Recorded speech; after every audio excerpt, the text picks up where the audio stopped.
Meus amigos, estamos aqui novamente, podcast, mais uma entrevista internacional, nosso querido Michael Brandvold, do podcast Three Sides of the Coin. Também trabalhou com o Kiss, aí, um dos criadores do Kiss Online. Então a gente vai bater esse papinho com ele aí. Michael, thanks for having us. It's a really pleasure to podcast talking to you. The first time to talking to Brazil? Probably. I can't be 100% sure. I've done a lot of guest appearances, so I'm not exactly sure, but it might be my first time. All right. And you stay in Brazil anytime, no? No, I've never been to Brazil. All right. You are my guest since now, okay? You got it. Anywhere you want it. But Michael, how it start to start with a Kiss fan? I was a Kiss fan starting in about 1976. Not quite to the beginning. It started with, and that's so long ago that memory starts getting fuzzy. I think it started with my mom joining the RCA record club, one of those, give us a penny and we'll send you 12 albums. And she joined a record club and she told my sister and I we could each pick one record that we wanted. And I was just starting to figure out what I liked musically. So I wasn't a diehard Kiss fan at that point in time. But I remember one of my best friends across the street talking about, he was a few years older than me. I remember him talking Kiss, Kiss, Kiss. And I'm like, okay, there's a Kiss album. They had everything up until Rock and Roll Over was probably available to pick. And I picked Rock and Roll Over for no other reason than, okay, that looks like a cool album. Let me just get that. Had no idea what it sounded like, nothing of any info like that. So that was my first, and I still have that first album. And then somewhere right around there, they also appeared on the Paul Lynde Halloween special. Yeah. And I remember watching that Halloween special when it was first broadcast. And I would have been 12 years old at that time, roughly. And I just remember just like my jaw was just like, what is this? The music sounds great, but what am I watching? What am I seeing here? I mean, it was, I don't know, it's hard to describe. It was like, listen, I didn't watch the Beatles on Ed Sullivan, but I can only imagine that was the equivalent for a lot of other fans that would have been older than me. Like when you first saw the Beatles on Ed Sullivan, you're like, what is this? This is incredible. That's what the Paul Lynde Halloween special was for me. It was just like, this is amazing. Now, at the time, I was also, I still am, but I was a huge fan of Sid and Marty Krofft, H.R. Puffin stuff like that. And Witchy Poo from H.R. Puffin stuff was also on the Paul Lynde Halloween special. So I'm just like, everything. I love everything about this. This is, Happy Days is on there. Brady Bunch people are on there. Puffin stuff. And this band Kiss. And I was just like, my head was just exploding. It was just so much to take in. And pretty much from that moment on, I was just like, Kiss. That's it. Kiss, Kiss, Kiss. I probably didn't turn into a real super diehard fan until around 78, 79. But, the Rock and Roll Over album still is my absolute favorite Kiss record. Nothing even comes close to that. And then I started looking for other albums, Oh, there's Destroyer. I remember buying Destroyer. I'm sure I heard Beth on the radio, but I wasn't familiar. I mean, basically, as I was going back in time in the Kiss catalog, I wasn't aware of Kiss as all that was happening. I wasn't a fan when the first album came out, the second album came out, the third album came out. Wasn't even a fan when Alive came out. It was unknown to me. It was, again, right around 76 that it fell into my radar. So as I tell people, and we joke on the podcast a lot, timeline means everything. Yeah. And when I became a Kiss fan, it was that Destroyer, Rock and Roll Over, Love Gun, Alive 2 era. That's the Kiss I discovered. That's the Kiss I fell in love with. I went back and found all the other stuff, but the other stuff never meant as much to me as Destroyer, Rock and Roll Over, Love Gun, Alive 2. I mean, Alive 2, in my opinion, is their best live album. I will listen to Alive 2 all the time. I hardly listen to Alive. That's not saying Alive is bad, because I do get how important that album is and what it means to the band and the history and everything else, but I wasn't a fan when it came out. Yeah. So it had no impact on me. The first live album I ever heard was Kiss Alive 2.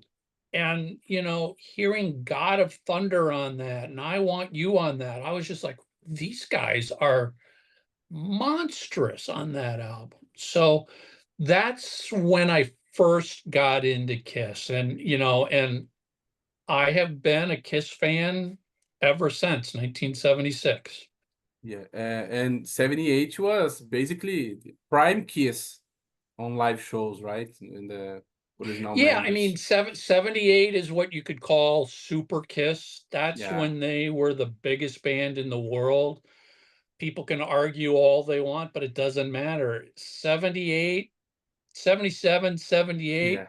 there wasn't a bigger band in the world than Kiss at that time. Yeah. They had a great run of albums there, from Destroyer, Rock and Roll Over, Love Gun, Alive 2. 78, the solo albums came out. Say what you will about good, bad, or otherwise, that was a huge thing. As a young Kiss fan in 78, it was like, all right, every relative, this is what I want for Christmas. You get me this album, you get me that album, you get me that album, you get me that album. Um, they were everywhere. Kiss, that you could say that that's when they started to become overexposed and too big and started to sell out. Whatever, it doesn't matter to me. That's when, as a Kiss fan, and we all know this, Yeah. it didn't matter whether it was good or bad. It's just more Kiss. More Kiss. Absolutely. That's all I wanted, was more Kiss. Yeah. Can I see them on TV? Can I see them in a magazine? Is there a newspaper article? I did not care. It was just more, more, more. Yeah. And about that a little bit, to us in Brazil, the impression is that American fans usually a big fan of the classic Kiss until 78, like you said. And then Unmasked Era, for example, is a little bit underrated. This perception, us perception, is correct about the American people?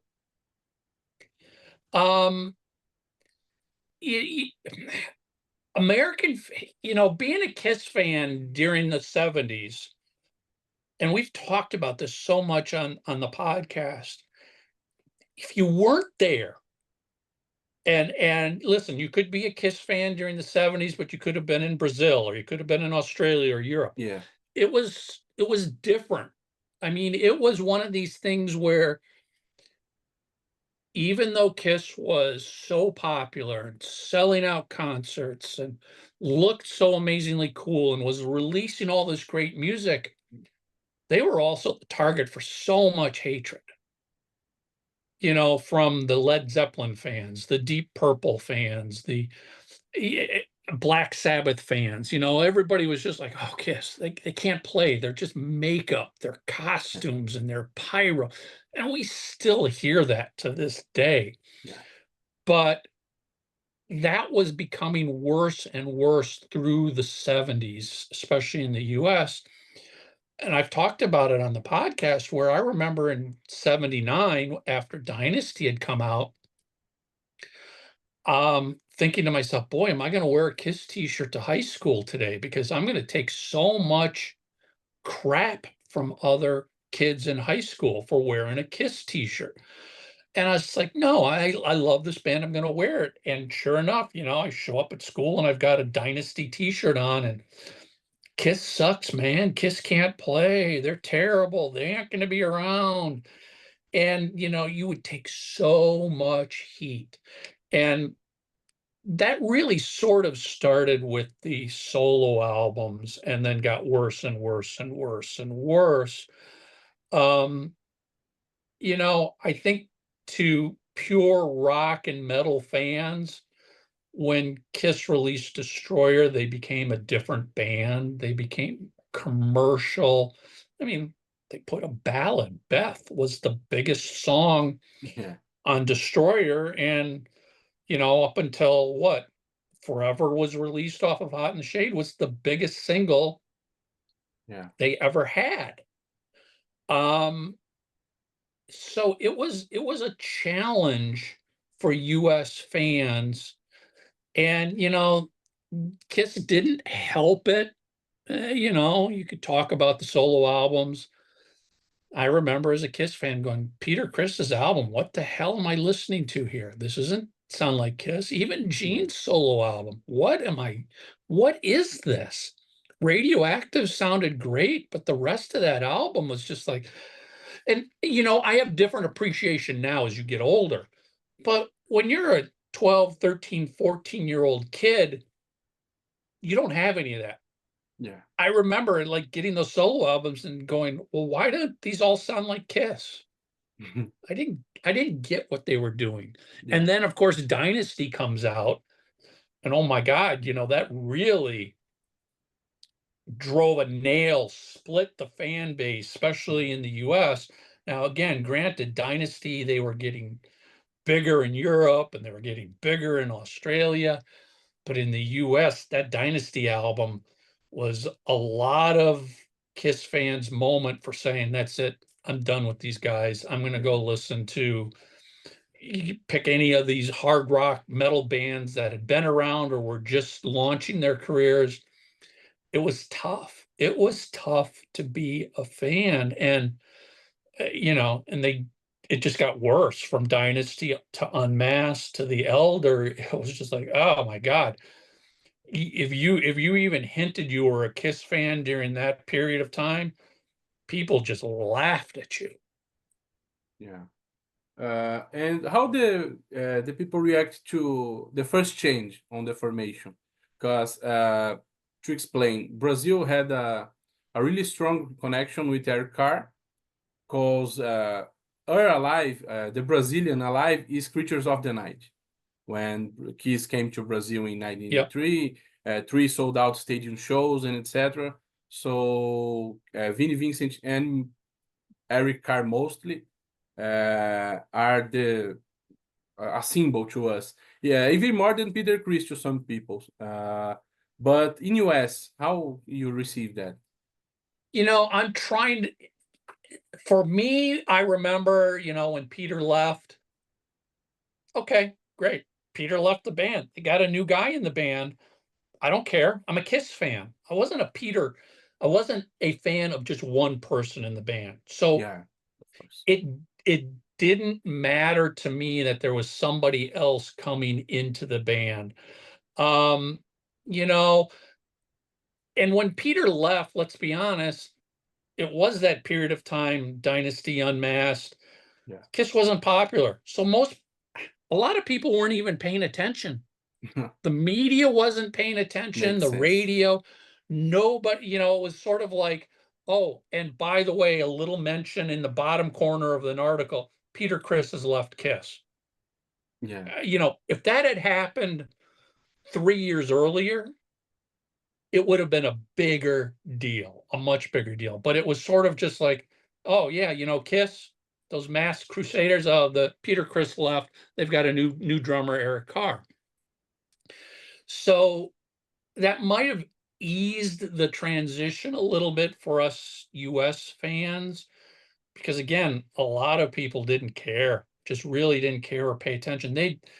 They were done supporting Kiss. They'd written Kiss off, you know, media, magazines. Kiss was just a joke band. I mean, by 79, it was hard to find Kiss in any legitimate music magazine. They were in 16 and Super Teen and Tiger Beat and the teeny bopper magazines where, it would be the Bee Gees and Kiss and Andy Gibb and, all this, that was all they were able to generate at that point in time.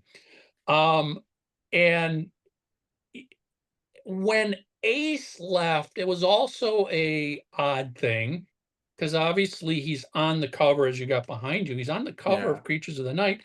He had nothing to do with the album, nothing.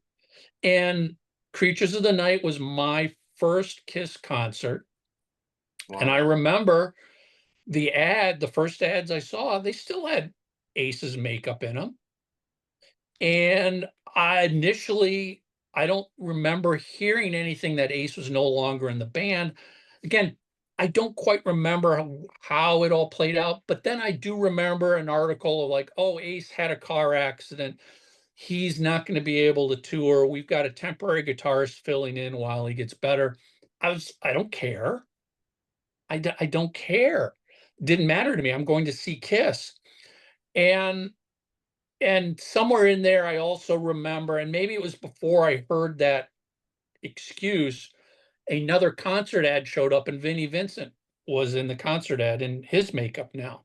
Yeah. And I looked at that and I'm like, that's not Ace. Did Ace just change his makeup? I guess Ace just changed his makeup. That's what I was thinking. And I get to the show, and obviously it's Eric Carr and Vinnie Vincent and the Creatures of the Night concert. I did not care at all. And as Mark Cicchini loves to say on the podcast, no Ace, no Peter, no problem. Yeah. Because at that Creatures of the Night show, Kiss was back. As we know from the album and the tour, unfortunately, neither the album or the tour did very well when they happened back then. Yeah. They're now looked back at as incredible tours and incredible albums, but that tour had to be canceled because it wasn't selling tickets. I mean, the arena I saw them in held 10, 12,000 people. There maybe was 5,000 people there, maybe just the lower level of the arena. I didn't care. They were back. I mean, Gene was as angry on stage and prancing and full of, I mean, it was just like I was just I'm a fan sitting in the audience going, I'm seeing Kiss. That's all it meant to me, was like I am in the same building as Kiss and they're playing right now.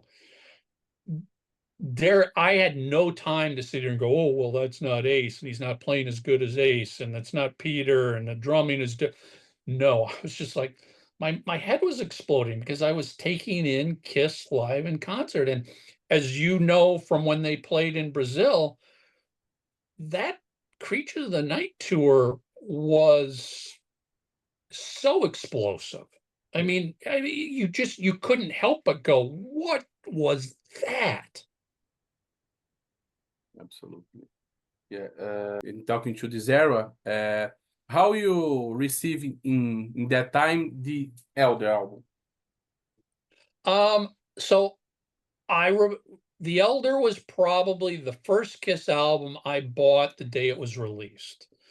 Oh, And everybody's got to keep in mind, back then there was no internet, there was no mass distribution of yeah. news and releases.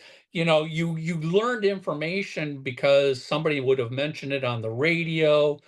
You might have gone into a record store and they've got a calendar that says, here's upcoming releases from bands, or a newspaper article or a magazine article. But if you didn't see that information, you missed it. It wasn't like you just go Google and search. Yeah. So I don't know how I learned about it, but I remember it came out. I remember going to Musicland the day it came out. I bought it. Again, I don't remember if I saw pictures of the band in 16 magazine first or if they came out after the album. I bought the album. I took it home, and like any Kiss fan with any Kiss album, you immediately just put it on the turntable, start playing it, open the album up.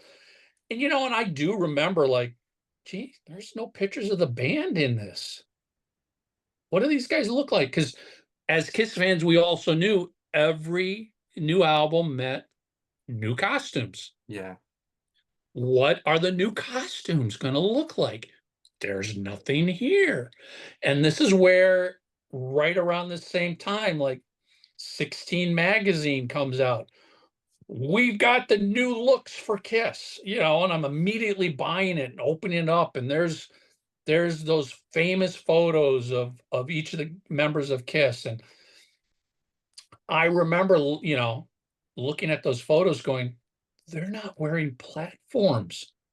They're wearing regular shoes like anybody else. And as a Kiss fan, I just stared at this, trying to take this in, going, they're just normal people now almost. They're not platforms and huge costumes, the hair's been cut. What am I looking at? As a Kiss fan, it was so different, so shocking, so odd that I could do nothing but just stare at these photos for 10, 15, 20 minutes and just like trying to take in every detail of what it was. The music wasn't immediately turned off. I was just like, okay, this is different, but it wasn't as bad as Unmasked was. Unmasked, I remember like, this is just pure pop garbage. I don't like this one bit. The Elder, I've always wondered, like, if the Elder was released with them wearing their Creatures of the Night costumes, would the album have fared better if they looked like a metal band? That's You the know, point. if you took that famous loudest band in the world, I've got that poster back there, Yeah. that one right there. If that photo was the cover of The Elder, would the music have seemed better? Yeah. I don't know, because there's definitely some heavy moments in The Elder. There's some strange moments, but again, it wasn't as bad as Unmasked was, in my opinion. But The Elder, again, being in the US, we just recently talked about this in an episode a Yeah, few I weeks heard it. ago. Yeah. The Elder was a complete embarrassment and bomb in the US. I mean, it died the day it was born. Yeah. The band gave up, the label gave, and again, people can argue whether it's you like the album or not isn't the issue here. This is just what happened. When The Elder was released, it pretty much killed Kiss Yeah. in the US. They couldn't tour, nobody cared about them. They did what, 2 TV appearances, Solid Gold and Fridays. Um, that was it. That was it. It was a blink of an eye and it was gone. And of course, we look back now and we know the whole story of it. And Yeah. Gene and Paul are far from fans of that album. Um, Creatures of the Night was them getting back to their roots, but sadly, the 3 previous albums killed Kiss so badly that nobody paid attention to Creatures of the Night at Yeah. that point in time. I mean, there were even diehard Kiss fans who would have loved it, but they gave up because of the 3 previous albums. Mm. You know, if you were a heavy metal fan, you would love Creatures of the Night. But Absolutely. but Kiss had been written off because of their makeup by that point in time. And, I share this story many times when the next album, Look It Up, came out. Great album. All of a sudden, Lick It Up is getting a lot of radio airplay. Yeah. And I called our local rock station, joking with them. I'm like, who's that band that's playing that Lick It Up song? That is incredible. And the DJ said, that's Kiss. They took their makeup off. Don't they sound great now? And I'm like, you should have fucking listened to Creatures of the Night, because Yeah. Creatures of the Night is even heavier than Lick It Up. But that's what Kiss was dealing with. Nobody was going to pay attention to them with the makeup on. If they hadn't taken the makeup off, I firmly believe they would have either ceased to exist, or they would have forever been a band playing 3,000 seat theaters for the rest of their career. No, At least through the 80s, maybe. Maybe by the time 96 rolled around, it could have changed again, but they had to take that makeup off to survive. And obviously we all know history. During the 80s, Kiss was back during the 80s. Like the music or not, it doesn't matter. They sold what, 10 million albums and sold out arenas everywhere. Yeah. I think that if Kiss didn't take off their makeups, they didn't play in '96 because the band is even existing in '96 because it's a really bad era from Kiss. And today, according to Kiss Fact, is the anniversary of Asylum album. Yeah, Kiss Asylum came out today as we're recording this. I mean, 96 could have only happened because they took the makeup off. Yeah, and then absolutely. people were like, we want to see the original Kiss in makeup. If they had kept the makeup on through the 80s, they would have never had that. They would have never had that opportunity. And there's clearly a lot of debate amongst Kiss fans of makeup Kiss, non-makeup Kiss, what's good, bad, or whatever. Listen, I became a fan in '76 with Rock and Roll Over, but I'm also a fan who sits there and says, I absolutely love Crazy Nights. I think Kiss Asylum is one of probably the most underrated Kiss record. Absolutely. Because too many fans think of Kiss Asylum based on the album cover, and the costumes they wore in concert, which, looking back now, you look at it and you laugh and go, oh my God, what were they thinking? But again, if you were a metal hard rock fan in, what was that, 85 when that came out? 85. That's what was happening. Kiss wasn't the only band looking that way. Go look at Ozzy Osbourne, Shot in the Dark. Please. That, the Ozzy's all glittered up, all glammed out, all sequined out. I mean, that's what bands were doing for that 1 year period.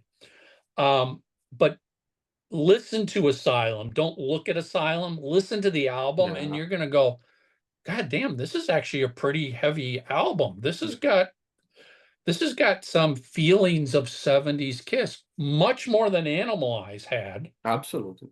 Animalize was just a pure 80s rock album.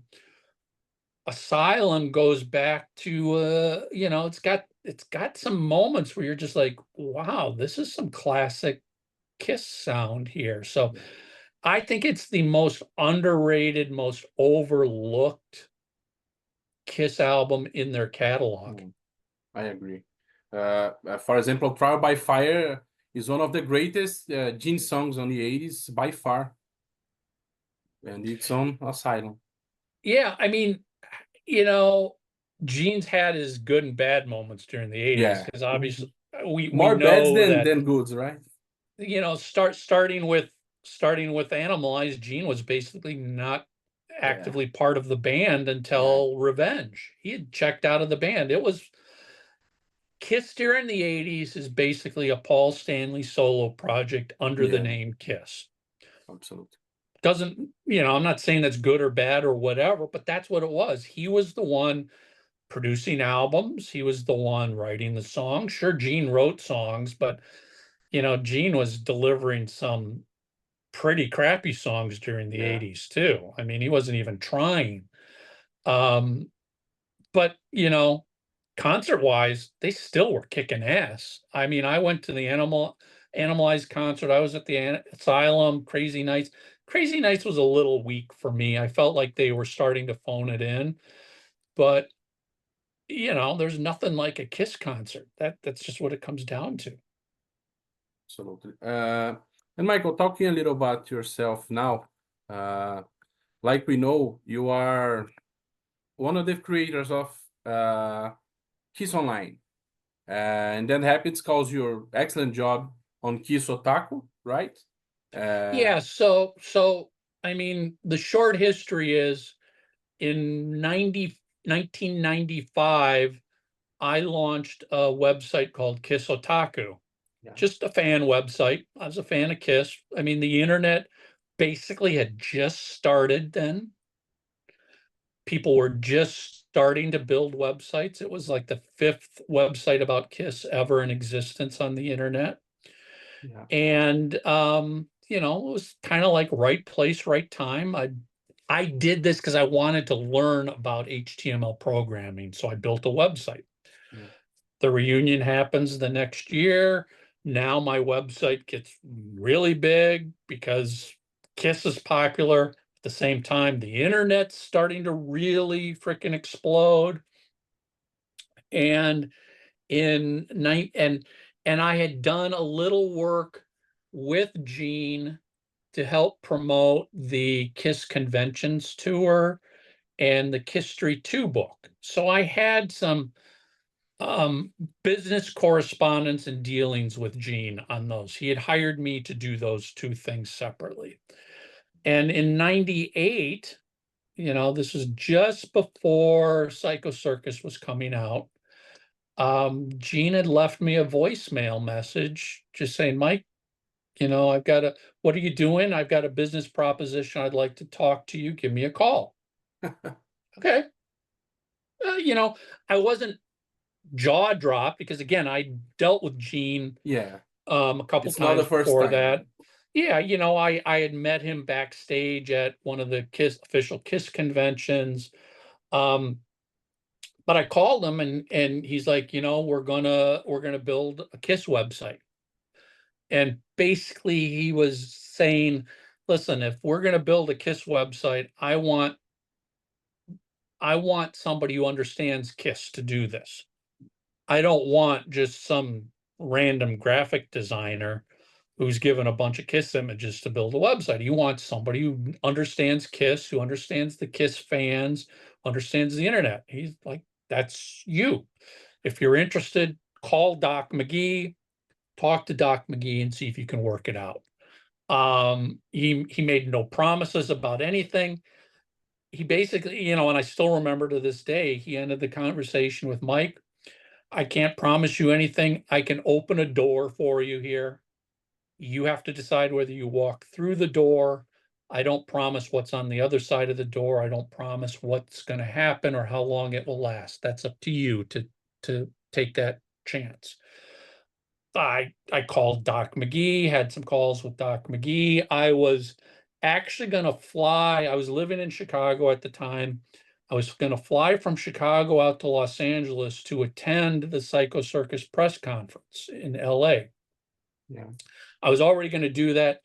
McGee's office had already, before all of this had happened, given me access to do that.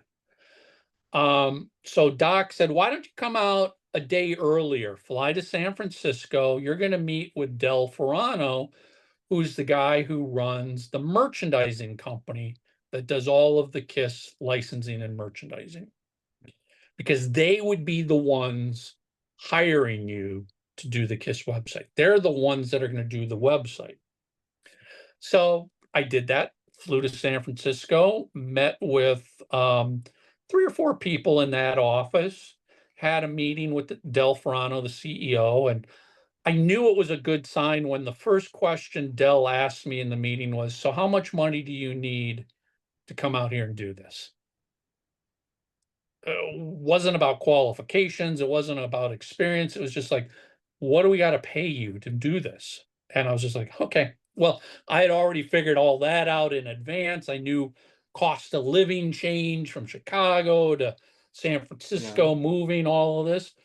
And we agreed on a number. And, the next day I flew down to the press conference. That was what, mid-September when that press conference happened.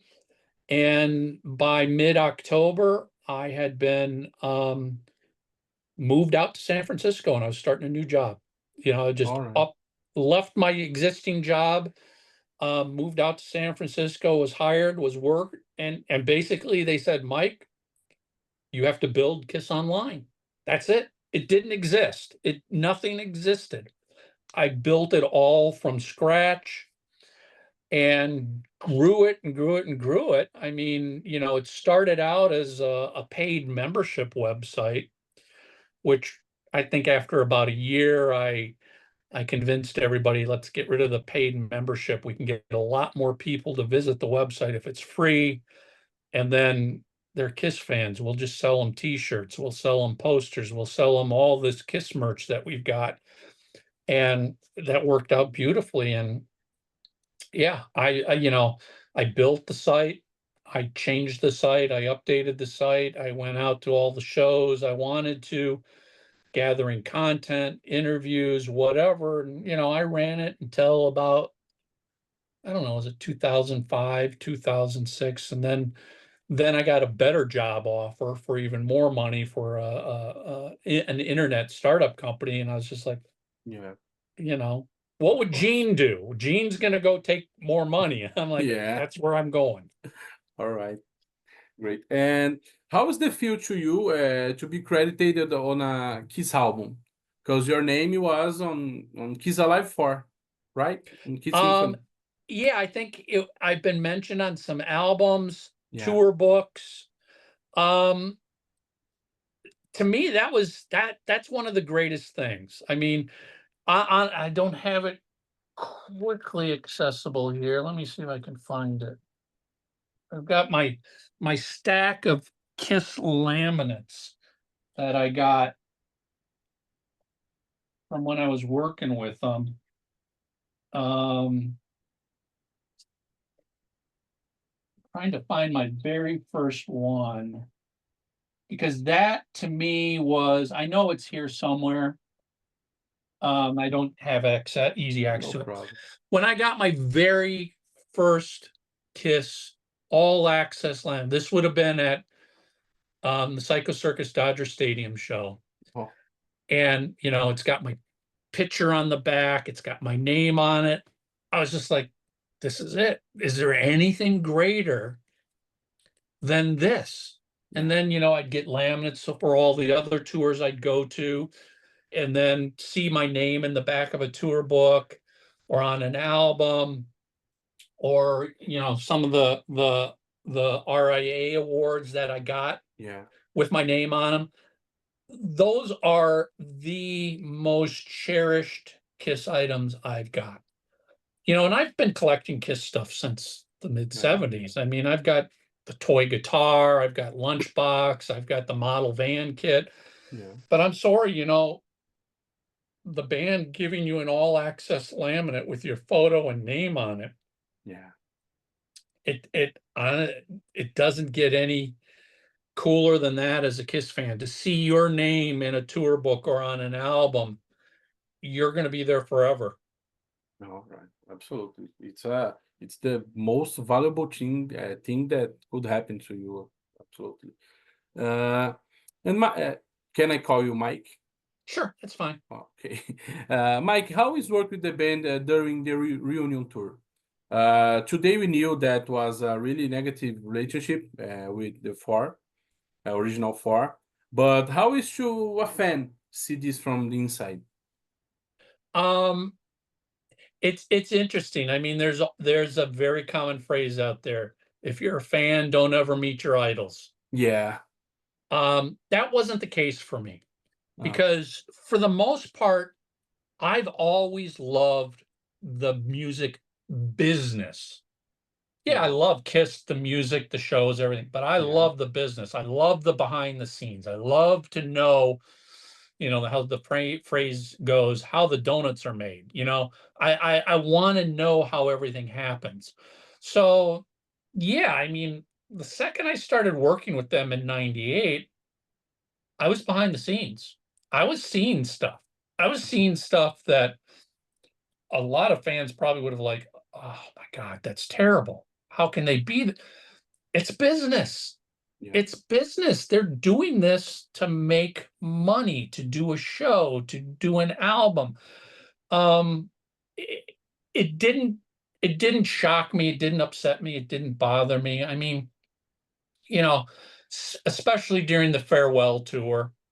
When the farewell tour started, it was okay between the four original members.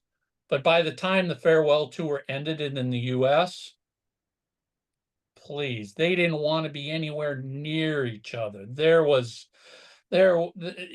so tense. They were button heads. We know Peter was wearing the teardrop Yeah. makeup. He destroyed his drum kit. Again, we can all now look back because the band members themselves have talked about it. Yeah. But I was there backstage seeing this, hearing this. And, part of the reason I was able to do all of this is because they also trusted that I wasn't going to go talk about all of this. Yeah. Of course. I wasn't immediately going to jump online and say, well, guess what I just saw between Gene and Ace? Guess what I just read in this memo? You know, I knew about tour dates way before anybody else knew about tour dates, even just the thought of a tour. I wasn't jumping online to go to another fan website and go, hey, looks like there's going to be a tour 12 months from now, and this is what it's. No, they trusted me that I was going to be able to understand this was a business. So I could separate my personal fandom from the business. Yeah. And, I was around Gene and Paul a lot. And I didn't sit there and go total geek out and fanboy and ask them all these Kiss questions and Yeah. could you autograph all these things for me? I don't think I ever asked them to autograph anything. And it was only twice that I asked to get my photo taken with the band. I got my Yeah. photo taken with the band the very last show the four original members ever did. And I got my photo taken with them at Peter Chris's very last show when Tommy was playing guitar. But even there, it felt awkward. It's like, I'm here because it's a job. Even though I'm a fan, I got to put that fandom aside. And not just Kiss, but all bands expect that. If you're going to work with somebody, Yeah. you're there because you've got a job to do, not Absolutely. because, oh, can you give me your guitar from tonight? Can I bring in these 12 albums and will you autograph them all for me? Sure, they might say yes, but I can guarantee you the way they would look at you after that is going to be different than the way they looked at you beforehand. Absolutely. Absolutely. You have to be Uh, professional. uh, Absolutely. And you see the rise of Tommy Taylor to managing from managing to guitar player in Kiss, and how he deal with all the critics. Basically, calls they space makeup. You know, yeah, I've been a fan of Tommy Thayer before he had anything to do with Kiss. I've been a Black and Blue Black and blue. fan Yeah. since their debut album came out. So when I reached out to Gene in '95 and said I'd like to help you promote your Kiss conventions, he replied back to me, "Here, give Tommy Thayer a call." And my first thought was, "Oh my God, is this Tommy Thayer from Black and Blue?" So, that's when I had my first interactions with Tommy, was back at the convention tour. And listen, this is no slight on Tommy. He was doing anything Gene and Paul needed him to do back then. I mean, he Yeah. was, he was making phone calls, he was doing deliveries, he was helping them with anything. And, and then after that, once I got the job, Tommy was sort of the road manager. Tommy would have been the person I would have reached out to and like, hey, Tommy, I'm coming out to the show. Is Gene available tonight to do a quick 10-minute sit-down interview? Is Paul available? So I knew Tommy through all of that. And when Tommy put the makeup on, I was at his first public appearance was that American Bandstand 50th anniversary show that they filmed. And I went down there for that. And now all of a sudden, Tommy's in the band wearing makeup, playing on stage. I couldn't have been happier for the guy, but at the same time, and my thoughts were like, gee, what's that like to go from where he started to being the guy who would arrange interviews to now the guy who interviews are being done with? Yeah. And he has always been the most humble, grateful, thankful person. And honestly, in my mind, they couldn't have found a better person to play lead guitar, because Tommy's a Kiss fan. As a kid, he grew up as a Kiss fan. He grew up as an Ace Frehley fan. Ace Frehley was a guitar player he idolized as a kid. So if you're going to have somebody in the band that's got to fill Ace's boots, Yeah. seems to me that's the no-brainer. You get the guy who understands what Ace is about, understands what Kiss is about, understands Kiss fans. So I think Tommy knew what he was getting into because he was a Kiss fan. He's been involved in that circle for many, many years. He's also got a very calm personality that he's not going to get upset because some fan thinks, he's a scab, that he shouldn't be there. Dude, you can't please anybody. So just if Tommy likes what he's doing and if Gene and Paul like what he's doing, that's all that matters at the end of the day. Yeah. Trying to make all the fans happy is absolutely impossible. And you would go nuts if you tried to worry about what all the fans are thinking. And I think he just is like, I don't care what they're thinking. We're selling out shows. Who cares? Yeah. I just see Kiss with this formation with Tommy and Eric. And I think Tommy is one of the most underrated members of any band in the history, because he did a lot for Kiss. He did. My first Kiss show was in 2009, and in 2009, Tommy already did things for Kiss 10 years. So and behind the curtain, Yeah. how we say, and people didn't care about it. They just see a man that is in place of another man, and this is so unfair, because I say that in one of the podcast episodes, that to me, Tommy from 2004 to the end in 2023 did most from Kiss playing that Ace 9801, because Ace is a surprise. You could see a great show, a great Kiss show with Ace on fire, and we could see in the next night a Kiss show with Ace drunk and drowned from the stage. And with Tommy, no, you always see a great show. Tommy is a true professional. Yeah. He he speaks for Kiss fans Yeah, inside the band. You absolutely. know, even Eric is the same way. Those two Yeah, guys, Tommy and Eric, are the ones who are like, let's try this song. Let's practice this song. You know, we should do this. The fans would like, you know, Tommy can speak to being a Kiss fan. And this is an interesting thing for people to think about. Yeah, Gene and Paul have been in Kiss. That's their band. They've been there from day one. But Gene and Paul can't be Kiss fans because they're in the band. yeah, They can love their band, they can love everything they do, but they can't be a Kiss fan like you and I and anybody watching and yeah, listening, because we're the ones that are just like, oh my God, wouldn't it be great if they played this song? And Gene and Paul could be like, why would anybody want to play? Why would anybody want to hear anything off the Elder? That album sucks. yeah, You know, somebody's absolutely. inside their ear going, no, no, trust me, the Kiss fans are going to fucking explode if you play one of these Yeah, songs off the Elder. And that's what Tommy and Eric have brought to the band. They have brought some insights from fandom that Gene and Paul probably didn't pay attention to.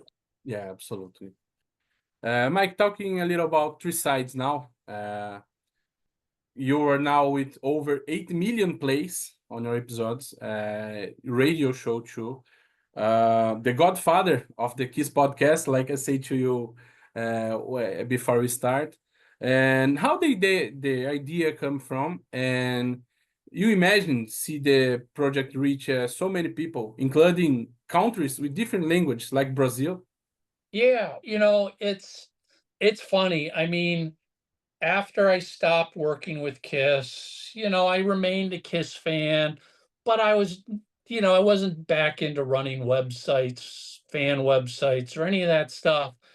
And Tommy Summers, who's one of the other co-hosts, and I Yeah, have known each other for a long time. We both grew up in Minnesota, even though we didn't know each other when we were growing up. But whenever I would go back to Minnesota to visit family, Tommy and I would get together and have a beer, just catch up. And it was at one of these get-togethers we had probably in 2012. Tommy just threw out to me the idea of, hey, if you ever want to do a Kiss podcast, let me know. I'd be up to doing it. And I really wasn't interested. I didn't, you know, I think the first thing I said to him was, no, I'm not feeling I want to do a podcast or anything like that. He goes, well, think about it, and you know, I'd be willing to do it. And I thought about it for a day or two, and I called him up and I was like, you know, Tommy, if we would do this, I want to do it where, first of all, we have to be completely honest about what we say. It's all our opinions, yeah, but we got to be honest about our opinions.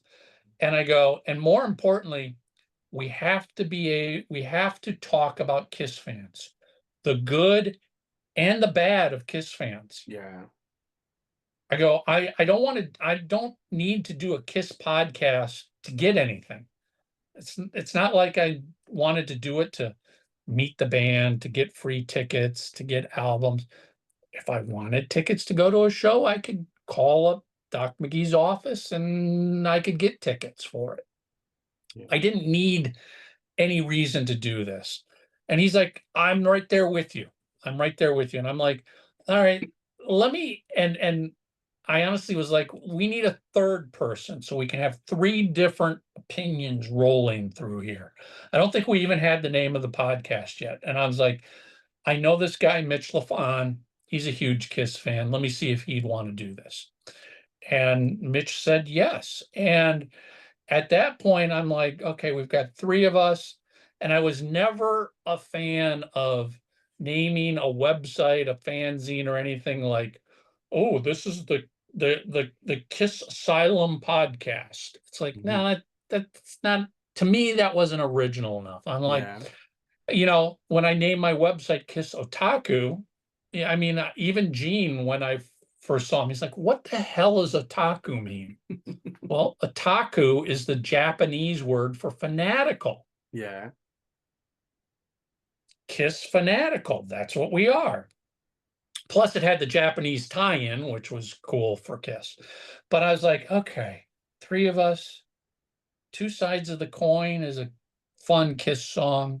How about Yeah. three sides of the coin? There you go. So three sides of the coin.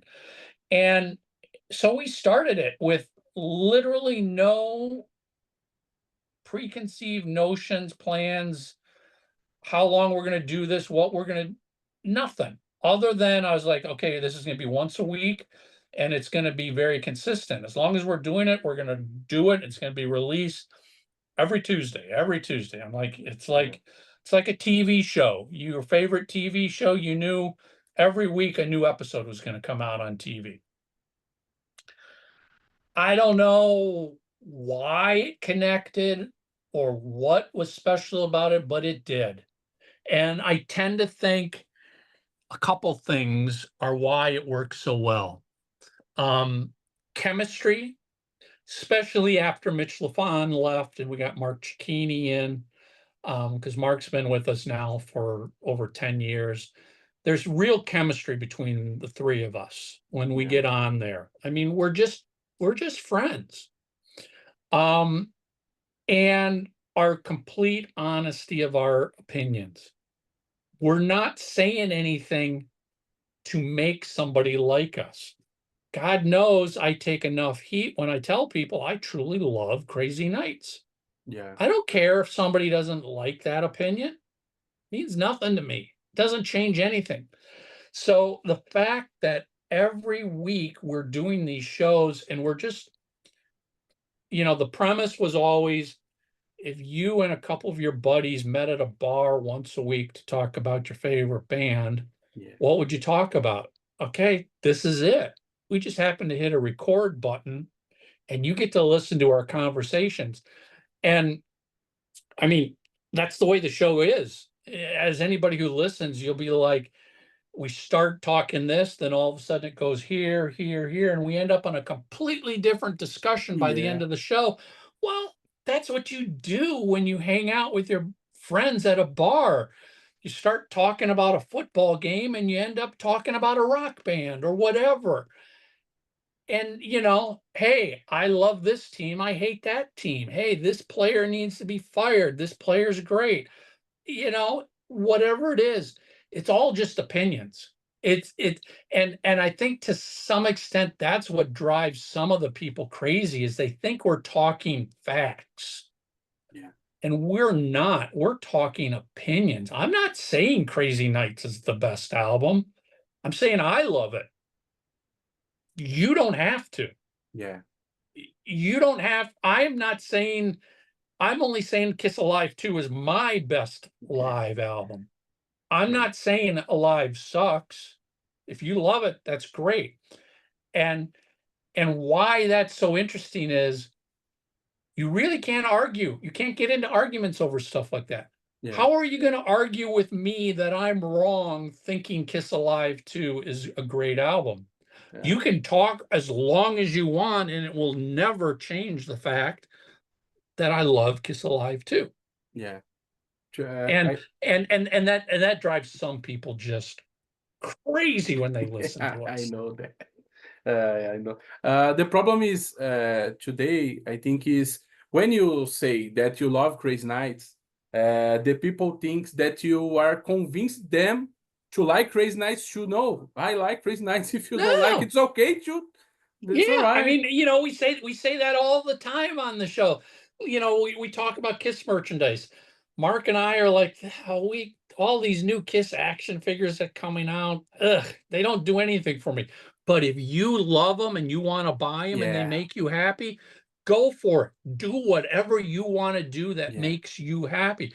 For us, it doesn't do anything for us. Yeah. So that, if you want to spend tens of thousands of dollars to buy a stage played guitar and meet, I would never do that. Yeah.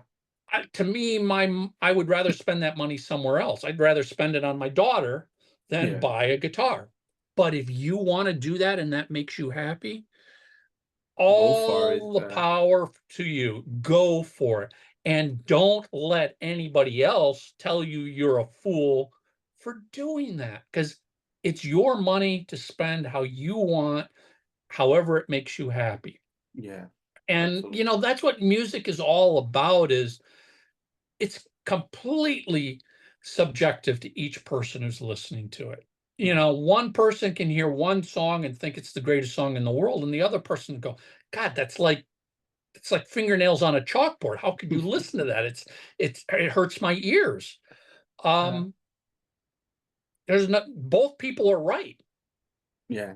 And we have really embraced that it's just our opinion. It's not right, it's not wrong. Yeah. And we're not going to change the show or the opinion because somebody doesn't like it. Because that's the other thing, I've learned is everybody's going to have an opinion. Oh, Yeah. your show could be much better if you do this. Okay. So if I change it to make it better for you, doesn't that potentially make it worse for somebody who Yeah. loved it the way it was? Yeah. So I don't care about that. I mean, we honestly, literally say we don't care what our listeners think. If you don't like us, don't listen. We don't care. Yeah. It's right. We are truly doing the podcast for ourselves. If we at the end of a recording go, that was fun, then we love the episode. It doesn't Yeah. matter if everybody else hated it, because I go back to, if you start changing what you're creating to please others, you end up recording the elder. Fantastic, fantastic. And after that elder was recorded, guess what? The elder's going to be there with Kiss's logo and Gene and Paul's name on it forever. And Yeah. they're going to be the ones that have to sit here and go, oh, God, that was such a mistake. We should have never listened to these people. Right. That's the whole point. As a creative person, don't listen to anybody else. Yeah. Do what makes you happy as a creator. And this is podcasters, bands, painters, authors. You will destroy yourself if you worry about what everybody else thinks. Yeah. Just worry about what you think. Absolutely. And that is something that I love most in Three Sides. Podkiss was born in 2022 after the Kiss passed to Brazil. And I have an inspiration on Three Sides and two Brazilian podcasts called Que Se Foda, was a Brazilian Kiss podcast in 2013 or 14, I even remember, and Crazy Metal Mind. These three podcasts have something in common, that is this: they don't have any problem in talk. This don't work, this didn't work, this album is much better, this album is worse. Because I like I say in podcasts, if all is 10, nothing is 10. So you have to be this critical size to see that is better, that is worse. And people always want to be want to talk to you about that. And I said to them, make your own podcast and do Yeah, whatever you that's want. what that's Yeah. what I always tell our critics. It's like, hey, go make your own podcast Yeah. and show me the right way to do it. Yeah. No, in 12 years, nobody's ever done that. They're full of critique and criticism and advice, but they've Yeah. never recorded a podcast. I'm like, okay. I mean, I love what I'm doing. We're not going to change what we're doing. We're having fun with what we're doing. And it truly doesn't matter to us. You can love us, you can hate us. I don't care if we have one listener or 100 listeners or 10,000 listeners. Listen, thank you for every listener, but we're not in this to win something. What are we winning? I mean, we're the first ones that can sit back on our podcast and go, look, bunch of 60-year-old men talking about this band that wears high heels and makeup.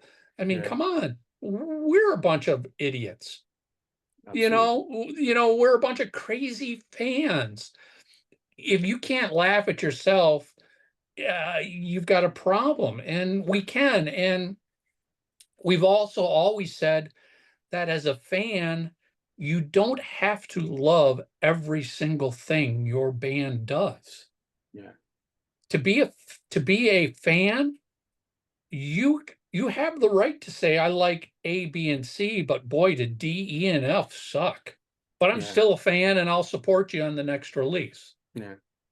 I mean, because that's the problem. There's some fans out there that feel like you can't say anything bad. Why? Yeah. I will happily say something bad if I don't like it, but that doesn't mean I stop being a fan. Yeah. If all is 10, nothing is 10. Right? Yep, exactly. There's always something that if pressed, you would probably admit, well, that album wasn't quite as good. There you Yeah. go. And nobody's kicking you out of the Kiss Army because you Yeah. didn't like that album or that song. Yeah. That is okay when you are 12 years old. When you are 14 is a little bad to do this. Yep. But Mike, what a journey, huh? Uh, Yes, it's been a Kiss on blast. Kiss Online, work with the band, some other legendary names. Just to mention, I see that you work with Wasp recently. Uh, I've been working with Blackie and Wasp since about 2022. Still working with him. yeah, Do all of his online, all of his marketing, all of his promotion, set up his VIP ticket program a couple years ago. There's another moment of like, I was a Wasp fan before I was yeah, doing this for a living. I mean, I saw Wasp open for Kiss on the Asylum tour. yeah, Um,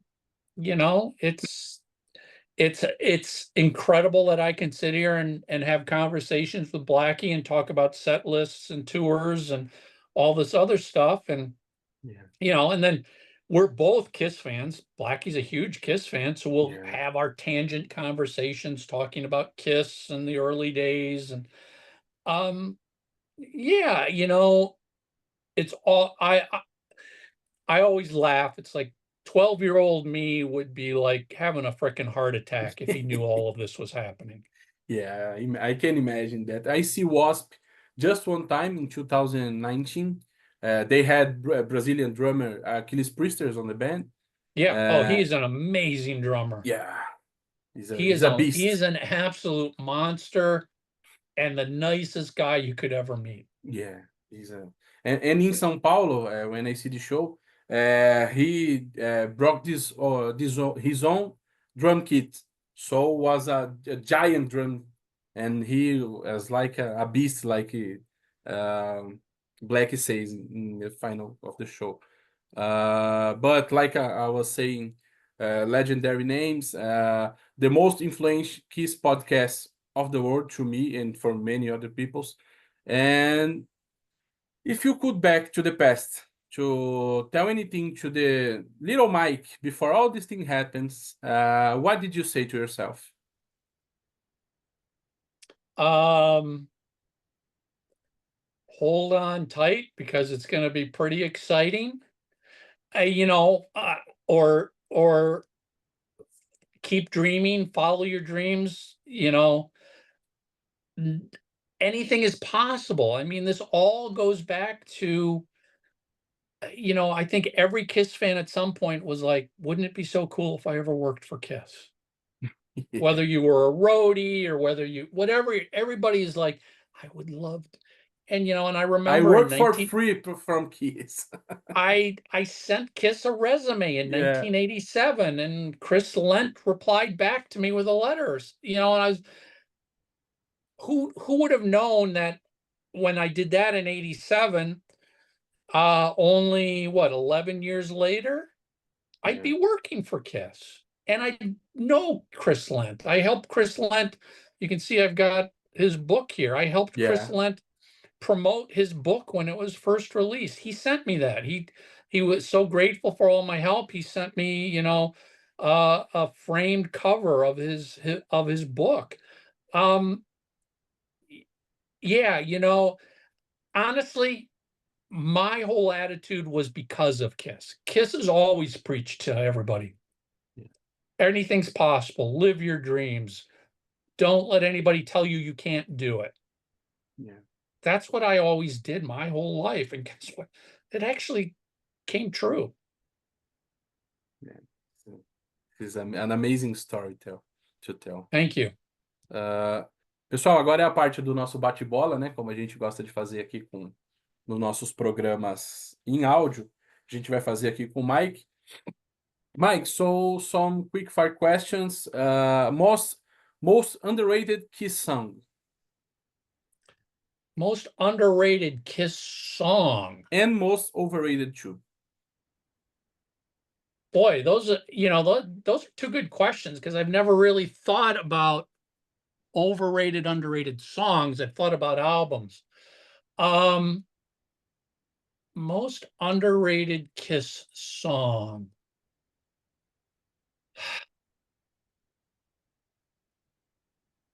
Boy, I got to really think about that one. There's so many great Kiss songs. I mean, do I go with something off of Creatures of the Night? I always tell people, I'm like, no, no, no, off of Crazy Nights. To me, I love that song because it starts with a guitar solo. Yeah. I mean, how freaking cool is that? There's a song that starts with a guitar solo. And for the most part, it's on Crazy Nights, so a lot of people just ignore it. Yeah. Most overrated Kiss song. Yeah, it's Rock and Roll All Night overrated. As a diehard Kiss fan, if I don't hear Rock and Roll All Night ever again, I'll be just fine. Yeah, I agree with that. The 78 solo albums by your preference order. Okay, so by just a hair, the best one is Paul Stanley. Yeah. Then almost dead even is Ace Frehley. And then the only reason Gene would get any listen is because Radioactive is a really good song. Yeah. And the Peter Criss album, even to this day, it's just like, throw it away. I don't even listen to that any. It shouldn't even be in the list. Yeah. So, I mean, the only two that I consistently listen to are Paul and Ace. And, those order could switch based on how I'm feeling, because that Ace album is really, really, really good. But I think Paul by little hair. Always a little more Kiss than Ace. Yeah. If those two albums were mushed together, you'd have a great Kiss album. Oh, absolutely. Gene Simmons, asshole, or Peter Criss, on for all? This is ugly, right? Which one I'll throw away first? Like you prefer. I would probably prefer the Gene Simmons asshole. This isn't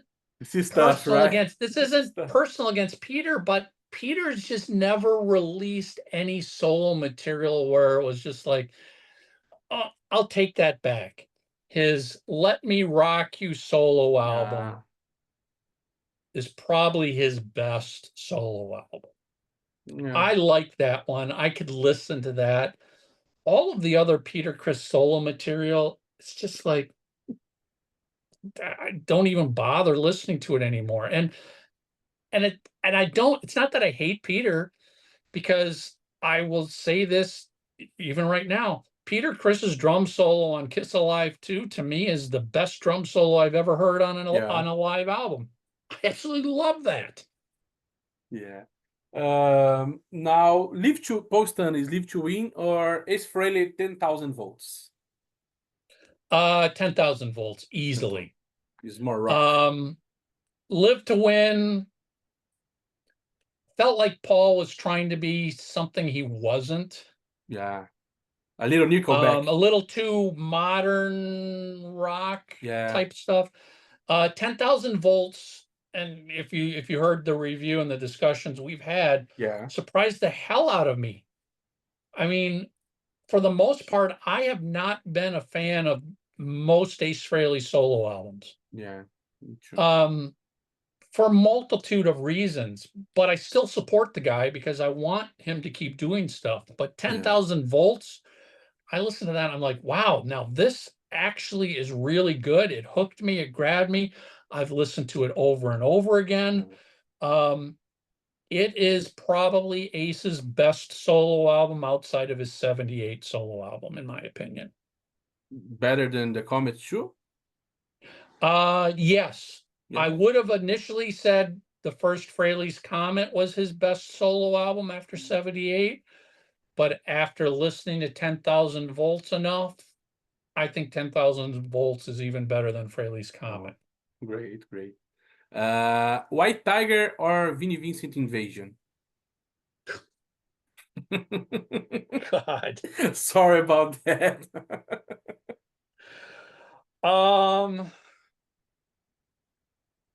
The honest truth is I don't listen to either of them. Yeah. When they came out, I probably listened to White Tiger more than I would have listened to the Vinnie Vincent Invasion album. I was so excited. It's like, oh, it's Vinnie Vincent from Kiss. And then all of a sudden I'm listening to it going, what the hell is this screaming, the guitar playing? There's nothing enjoyable about this. I can't listen to it. I'm not a fan of that high-speed guitar playing. Yeah. Whether it's Vinnie or any other guitar player. Yeah. I do not like that kind of guitar playing. So I don't listen to I wouldn't listen to Vinnie album because of that.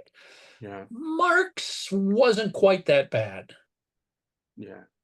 I think I prefer Invasion, but I understand what you're saying. The Invasion is for a very specific taste. You either like that style of guitar playing or you don't. There's not a lot of middle of the road there. It's either for you or it isn't. And I like to say about the Mark Slaughter vocals that I love to hear about 20 minutes. If go further, I can't. I love Mark Slaughter in Slaughter. Yeah. But in Invasion, no. I mean, didn't work. When the Invasion albums came out, it kind of just confirmed for me that Gene and Paul did the right thing by restraining Vinnie and keeping him under control. Yeah. I'm not opposed to Vinnie's work on Creatures or Look It Up.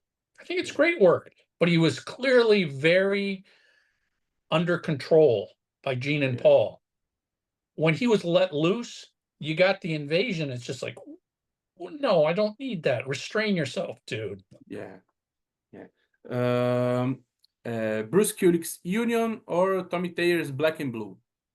Black and Blue. Black and Blue. The debut Black and Blue album I still listen to a lot. Yeah. I think it's a very underrated 80s rock album. Yeah. It came out, even their second album came out before Bon Jovi's Slippery When Wet, which made all of that all of a sudden acceptable. But before then, it was not quite as accepted. Yeah. Wrong time. Those albums are great. They just came out a bit too early. Because, I mean, as we know, if you ever watched the Bon Jovi Hulu documentary, John Bon Jovi listened to the Black and Blue album and goes, who produced that second album? This guy, Bruce Fairbairn. I want him to produce my next album, which became Slippery When Wet. Yeah. It's amazing. Mike, worst and best Kiss cover? Worst and best Kiss cover. Boy, I'm not a fan of covers, period. Yeah. Um, I might have to take a pass on this one because I don't have, the Kiss My Ass album, although it's not Kiss doing it, it's just like, I, Yeah. I, I don't want to, I don't want to listen to other bands Doing. cover, and I don't want to listen to my favorite band do an album of covers. Yeah. I feel like when bands start doing cover tunes, Yeah. that's a sign they have no more original material left in them, and that's all they got left is, well, let me cover this song. It's like, I don't want to hear that. Yeah. I have no interest. Unless they do a cover that is so uniquely different and original that you have no idea it's a cover. Yeah. Yeah. I agree with that. The Kiss My Ass album is it's terrible. Yeah, Absolutely. I mean, it was buying them time until they could Yeah. do a reunion. Uh, And uh, they're not the only ones. Every band at some point that's been around 40 or 50 years yeah. seems to do a covers album. Yeah. But Just Kiss do an official cover albums. I like hearing in interviews what songs the members of Kiss Yeah. grew up listening and influenced them, because Yeah. then I'll go listen to the original song and go, okay, I can hear how that influenced Kiss. Yeah. But I don't want to, all those Ace Frehley Origins albums, Yeah. I give them one listen and I'm done. I don't ever Me go back too. and Me listen to too. those again. Yeah. If I want to listen to that song, I'll go listen to the original artist do it, not Makes Ace sense. Frehley do it. Makes sense. Mike, as on three sides, tell me three essential rock albums to you. 3 essential rock albums. Can I include Kiss? Yeah, if you want to. So I got to start with Rock and Roll Over. Yeah. Um, I mean, it just changed everything for me, and it actually is, I think a lot of fans would agree, one of, if not their best Yeah. album that they've ever done. Then let's see, a second one. I might have to go with Cheap Trick Dream Police. Yeah. Love Cheap Trick. That album is so quintessential Cheap Trick. Gonna Raise Hell is just such a pounding song. I just love it. Yeah. And then, boy, do I go with Styx Grand Illusion? Do I go with Molly Hatchet Flirting with Disaster? Because my music tastes, You can put both if you want, no problem. yeah, Styx Grand Illusion, Yeah. I think it's a perfect album. Absolutely great album. It stands the test of time. It sounds just as fresh today as it did when it was released in 77. Yeah. Molly Hatchet, you could pick either their debut or Flirting with Disaster. Those two albums, they're basic, people go, Southern rock. It's like, no, that's Southern hard rock. Yeah. This ain't Leonard Skinner, this ain't the Outlaws. This is hard rock with a Southern flair to it. And boy, those first two Molly Hatchet albums are pure classics, in my Yeah. opinion. Yeah. And should we finish here? 3 dream guests from 3 sides. 3 dream guests. Well, it unfortunately it's not possible, but Bill Coyne would have been an absolute dream Of guest course. to really ask the questions that he's the only one that would know the answers to. Although I got to tell you, when we got Michael James Jackson on, that was a dream guest. Yeah, absolutely. I mean, he had, obviously, as Kiss fans, we knew he hadn't been anywhere. He Yeah. disappeared. And through Mark's efforts of meeting him on a Kiss cruise, we got him to come on not once, but twice, and really talk a lot about his involvement with Kiss. I mean, that was easily a dream guest right there. Yeah. Maybe Vinny Poncia. You know, I have no, you know, listen, if Gene and Paul want to come on, they're obviously always welcome, but they're not a dream guest. Yeah. Because for the most part, we kind of know what the answers are going to be to most questions you ask them. Yeah, absolutely. But anything related to as much as the Dynasty Unmasked Elder era was a disaster for Kiss and Kiss fans, and I didn't like what was going on, that's also to me the most intriguing era of Kiss, period. So anybody from that period that can come on and start talking about it just adds more minutia to what we Kiss fans can fill in the blanks of what was going on. Yeah, I agree with that. Mike, I can describe to you the honor was talking to you, because like I said, when I think in start with podcast, I already as a listener from three sides, and I was sorry, and I was always inspired from the thing you conduce the show, right? To me, it's a dream come true today. So I really think you enjoy it too. Like I said in the beginning, sorry for my English. It's not so good, No. but I hope you can understand all the Oh, questions. I had a great time. I mean, as we say on our show, we're just three Kiss fans like everybody else. We truly are. Now, granted, we've had experiences that other fans haven't, but we record the show because we're just three Kiss fans talking about what we love, what we don't love, what excites us, what doesn't excite us, what we want to see, you know, our hopes, what, you know, we are just three Kiss fans. And you know, we don't take anything for granted. We're so thankful for everybody like yourself that listens, that's been influenced by us. But at the same time, you know, I'm just a Kiss fan. I mean, I've got, you know, Kiss toys, I've got Kiss crap, I've got magazines, I've got all, you know, just like any other Kiss fan. You know, I was the geeky Kiss fan in 1976, watching them on Paul Lynde Halloween special, going, oh my God, I've never seen anything like this before. Yeah. So thank you so much. If you want to leave a final message to your listeners in Brazil and all around the world, of course. Hey, we are so, and I'm speaking for Tommy, for Mark, even for Lisa, we're so thankful and grateful for all of you listeners.